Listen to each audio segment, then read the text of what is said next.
Card King, here I come. Hello, sports fans, sports collectors, and all hobbyists. Welcome to the Card King Sports and Variety Show. I am your host, the Catman, Brian Cataquet, a.k.a. the Card King. We are live on ABC's KMET 1490am.com.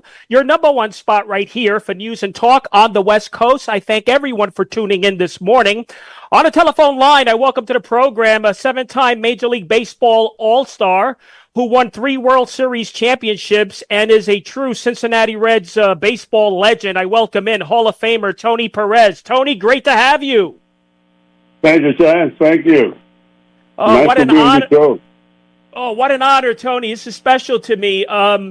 Tony, let's begin. You have a long history. Let's begin 1960, signing with the Reds. Tell us all how the Reds first heard about Tony Perez. Well, I'm from a small town in Tierra de Avila, Central Violeta. We make sugar. That's where we live on. We have a team over there. We have a team with all the factories are playing, a little championship. And I was playing one of them, but they got a scouts, not Cincinnati, but the affiliate, the Three Sugar King. Used to be a AAA, working with the Cincinnati Reds, and they got a scout all over the island. And one of the scouts saw me and told the Cubans, the team, I was very good. And they come out to see me. They called me and sent me to another league in Matanzas. And then is what they hear about me. It's the year I signed professional baseball. 1960. Yeah, and you were about, 17, 18 years old at that time, right? Well, at that time, I was 16 at that time, going to 17. Yes, I was very young, though. 17. All right, and then, so they signed you, the Reds signed you, and it was 1964 where you immediately produced the Pacific Coast League. You were the most valuable player. I mean, you hit 309 with 34 home runs and 107 RBIs. Did you find the PCL League challenging when you first got there? Well, yes.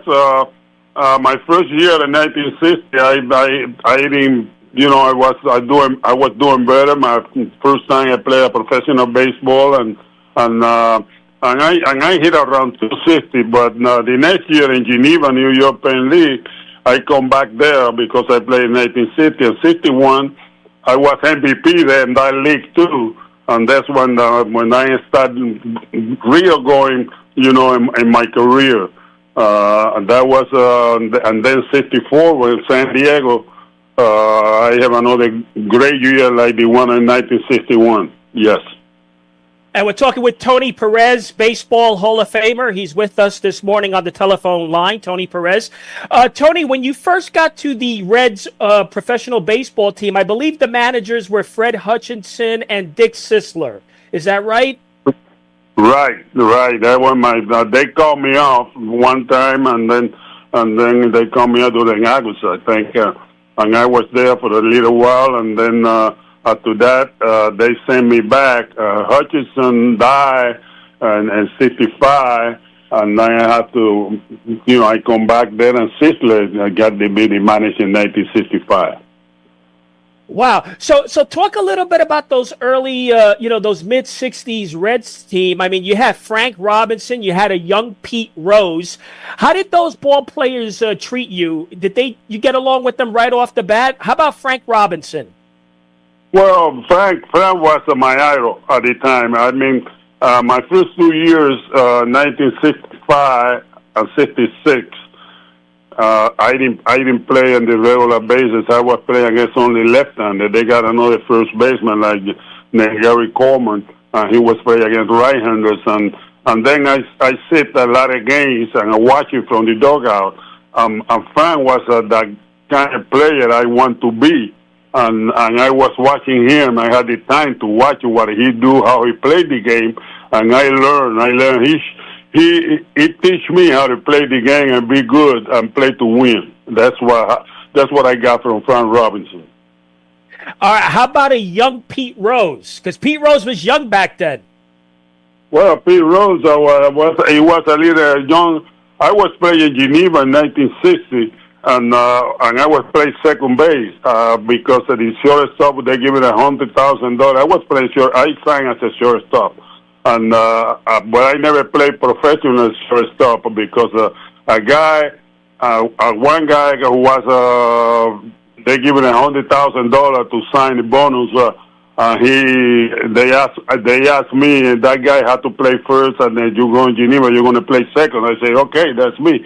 And I was playing second, and they signed on the draft. They signed Pete Rose in the middle of the season, and they sent him to our team. He signed as a catcher, but he never catched professionally. He went. They put him in second base and moved me to third base, and that was I met Pete Rose in 1960, and then we played most of my career in Cincinnati, most of them. Right. So now, Pete Rose, was he your roommate when you traveled? You and him developed a good friendship, right? Yeah, we're good friendship, but we never was a team. I mean, a room. No, we never shared a room together. No. Never share a room. All right, so then now I want to touch on your major league debut. If I'm correct, it was a doubleheader, July 1964. You debuted at first base. You hit against pitcher Joe Gibbon. I don't know if you remember that game, your first debut. Yeah, I remember that game. We played doubleheader. We faced him on the first game, and the second game we pitched a big right-hander. A black right-hander hit a left-handed pitcher, Bob Veal, throwing hard, very hard, and I was playing in Oklahoma City. Dave Bristol, the manager in AAA, called me and told me I was going to the big leagues, to Cincinnati, and then I fly all night long, and then when we got there late. They put me to play. I mean, I got there, I think about that was almost 6 o'clock in the morning. And then we played doubleheader during the afternoon. And then I was young, I was tired, but not that bad. And then I played the doubleheader, I played those two guys, and I went 0 for 8. And I didn't look too good, but I still played, and then I got better, and then they sent me back to AAA, and then in City Fire come back. You're right, Tony. And we're talking with the legendary baseball Hall of Famer, Tony Perez, who's with us. You're right. You did get better. By 1965, Tony, you were considered the Reds' #1 clutch hitter. And I say that because I'm looking at these statistics. 1965, out of 280-plus at-bats, you produced a winning run in 8 different occasions. So you were immediately in 65 considered the Reds' #1 clutch hitter. Major league pitching at that time, did you find it challenging? Oh, yeah, it was a challenge. It was a great pitching, but most of the team got two good pitchers, and because I only got 16 teams in the both leagues, or 8 and 8. And not like now that they got 30. But there only was a lot of good players playing the minor leagues, and you have to be consistently to stay in the big leagues. And I remember the one scout assigned me, Tony Pacheco, told me when I got to the big league, he said, Tony, it's not being here, it's staying here, stay in the big league. That's what you have to work on it. I never forget that, and I was trying to do. Be very consistently. They cannot send me back because I say when I get to the big league, they never gonna send me back. Yeah, and I want to try to do this consistently with the year. So 64, your first major league debut game. 65, already you were considered the #1 clutch hitter on the Reds team. By 67, I mean, your numbers are so impressive. 67, 102 RBIs, 26 home runs, top of the Reds. And then you hit that dramatic 15-inning All-Star game home run, which is a record, the longest All-Star game in baseball history, 15 innings. You hit a home run off Catfish Hunter. I mean, that must have been so special with you, for you, 1967 All-Star game. Oh, yeah, that was my special, and I think that was my biggest hit in the big league. I mean, personal, it was my big hit, being like that and be the league, not the league, but the game, all that stuff, and most valuable player. But, getting to the year, I got the Dave Bristol was named, it was my manager in my minor league and in AAA, was named a manager of the Cincinnati Reds, and he gave me the opportunity to be a regular playing every day. And then I said, I want, and then I got a great year, just like you say.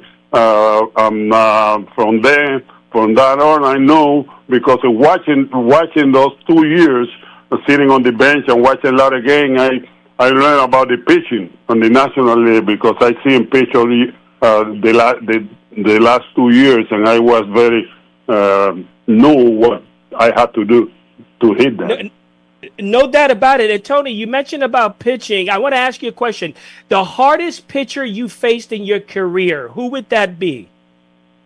Well, Buck Gibson. I think Buck. Gibby was the toughest pitcher because he was the guy who never make a mistake. He was so control at his game and make the good pitches. He never give you a good pitch to hit, or he pitch you up and in. Like everybody think he was throwing at the hitter, but he was doing his job to get people out. And Gibby never missed. When he threw a slider, he threw low and away on the corners. When he threw a fastball, it was in on you. He was that got good control, and that was the toughest pitcher for me, with a lot of guys too in the league. I mean, when you had a 1 point every year, that's not bad. So you would say Gibson was the most difficult to hit. How about Sandy Koufax? Well, Sandy, I didn't face Sandy much. Only when I was playing against left-handers, 54 and 55, I see him, but I never faced him much this time. Larry, no. And then he retired. And 65, I think he retired, something like that. And he didn't pitch. I didn't face him for a long time. No, only a few hours. And Tony, the easiest pitcher for you to hit. Who do you think that? I have a guess. I think it was Catfish Hunter, because for a couple of reasons. But no, because it was in the American League, and I didn't face him only on the World Series, and then on the All-Star game and World Series. But I never faced him. But not easy. But Phil Niekro was the guy who hit most home runs, and then I don't know why, but I was a good knuckleball reader, and I could read him pretty good because I knew what he was doing when he threw his knuckleball. And Niekro, when he was throwing knuckleball, he got his glove open, and I can see it coming knuckleball. A knuckleball was a pitch who most of the time is not a strike. And I was to do against him and his brother, Joe, the one who come out later with a knuckleball too. And that was because he thinks shit and how to pitch. I see they open up, and then when he closed the door, the glove was a fastball or a slider. And they don't have a good one because they learned how to knock a ball because they lost those pitches. And then what I say, when I go, when I don't have no strikes, I just take those pitches, and he got behind me on the count, and then I know it's going to be a fastball or slider, and then I hit it very well. Very interesting. 69. No, excuse me. It was another one day in Cooperstown where we was talking. He asked me, "Why you hit me so much, so good?" I say, Phil, I know what's coming. What you mean you know what's coming? I say, open, knock a ball. You close your door, the glove, was slider or fastball, and you lost that. You don't have it. And you throw for the strike, and I was looking for it, and I hit it. He said, why you didn't call me? He was in Cincinnati, and he was at the hotel, and I say, well, in that area, we don't have, the hotel don't have phone. You go into the room, and then I tried to call you, but you can leave no message. And then you wasn't in, and I forgot about it. He said, oh, yeah. But that happened with Nico. That's interesting. So Gibson, the toughest for Tony Perez to hit, and Phil Niekro, the easiest. I did not know that. It's interesting. 69, Tony. I'm looking at these statistics again. Your statistics. Another outstanding year. Finished third in RBIs, fourth in home runs that year, 69, and second in total bases. You also played an outstanding third base, leading the league in assists, double plays, and total chances. I didn't know this. I look at your baseball cards. They have you as a first baseman, third baseman, outfield. I didn't know you played all those positions. Yes, I did that in the minor leagues in AAA. The Reds sent Reggie Otero. He was a guy from Cuba who was a third base coach, and he was a good first baseman on his day. And then he teach me how to play the first base, and I just pitched pretty good, and they moved me to first, but I was playing third base, and second base was early in my career, but third base I played in the big league for 5 years. So.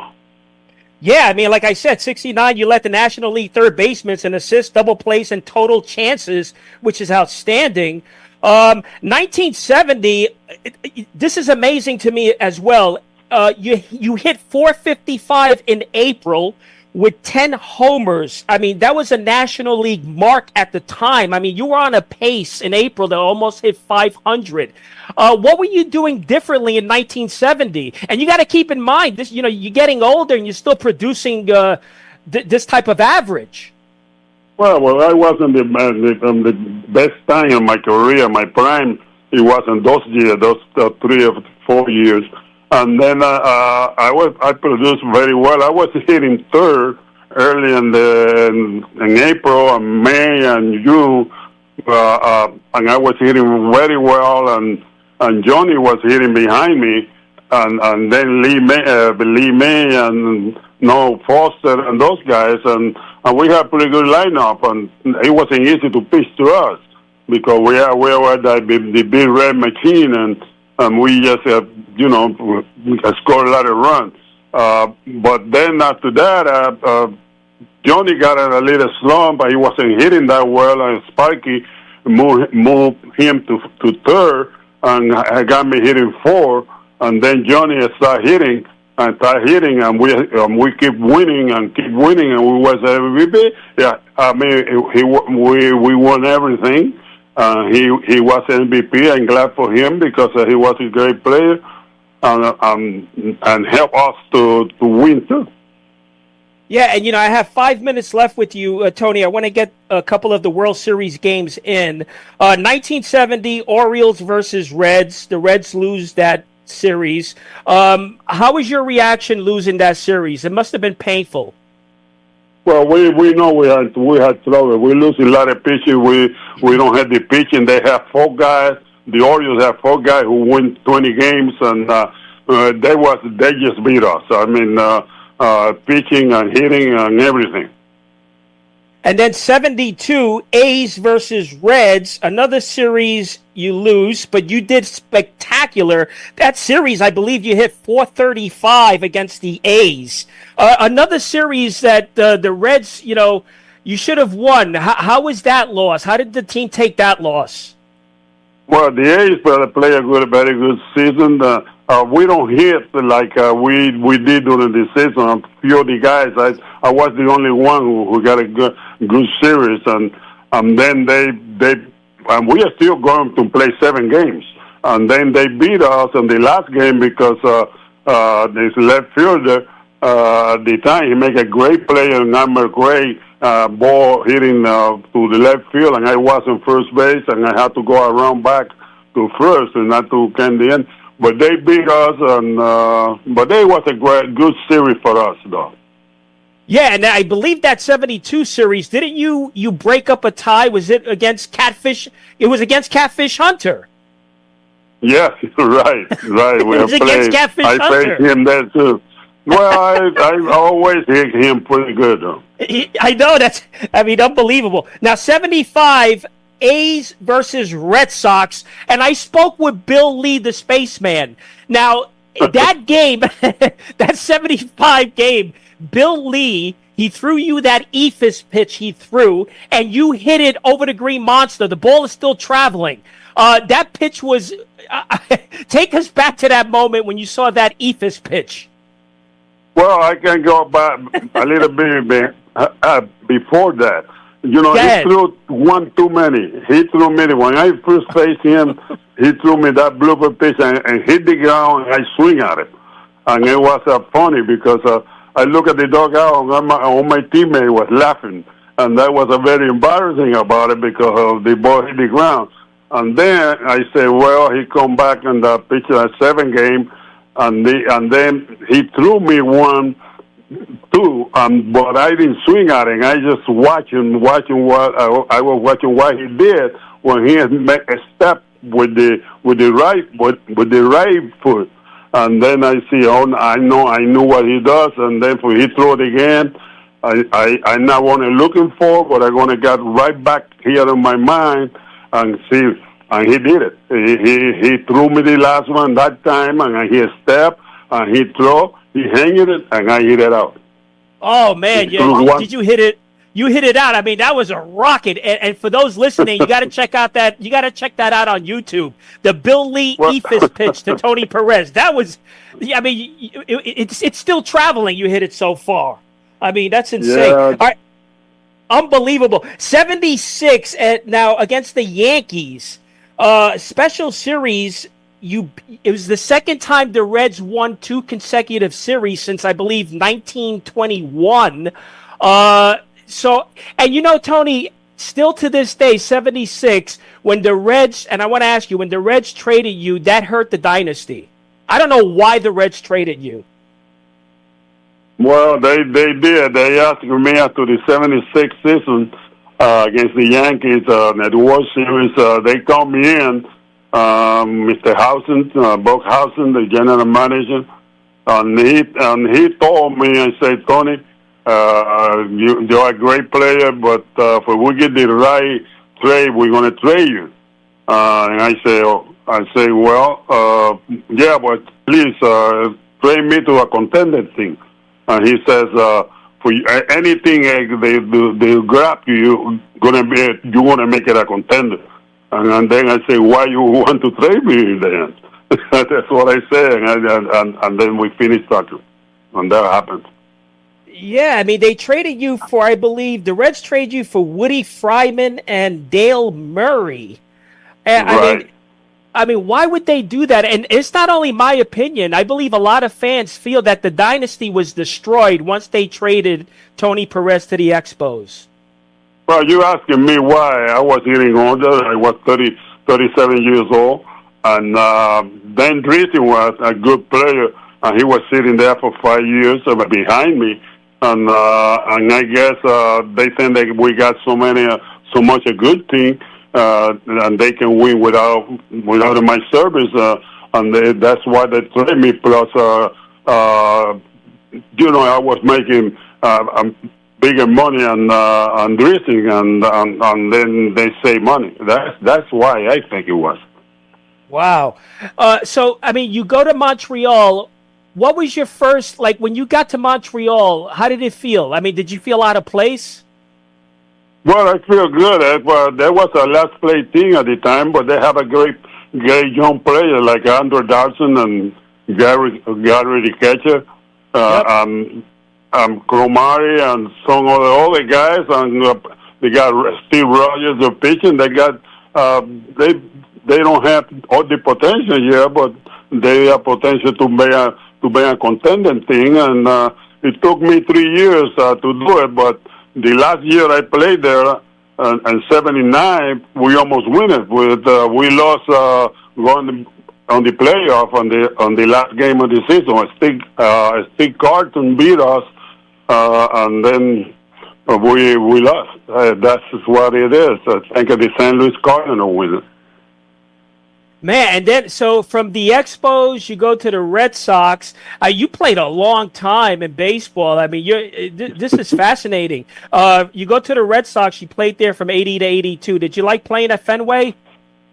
Yeah, I would love to play at Fenway. I mean, I always hear about the Green Monster, and I always it was a challenge, because I say, let me see if I can not try to hit home runs in here because the left field wall was too close, and I had to keep the way I hit, who's using the outfield, and I did, especially my first year.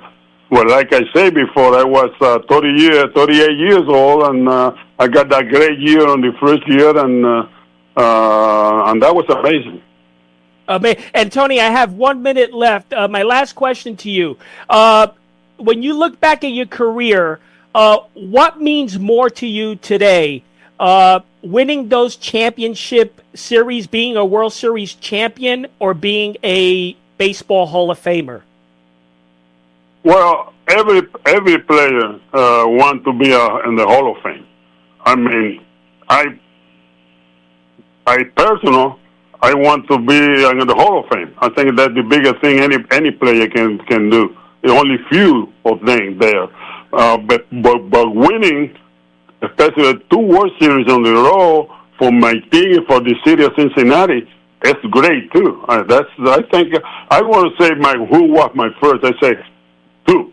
The last 2, the favorite two things was be a Red on those days and be a World Series champion. I mean, Tony, be in the Hall of Fame. Yeah, Tony, this means a lot to me. I really appreciate your time. It was really an honor to have you. It really was. Anytime. Thanks, Tony. Take care of yourself, and God bless. 7-time All-Star. Thank you, Tony. 7-time All-Star, 3-time World Series champion, number 24, retired by the Reds, and a member of the Cooperstown Baseball Hall of Fame. That was the legendary Tony Perez. Until next week, happy collecting to all.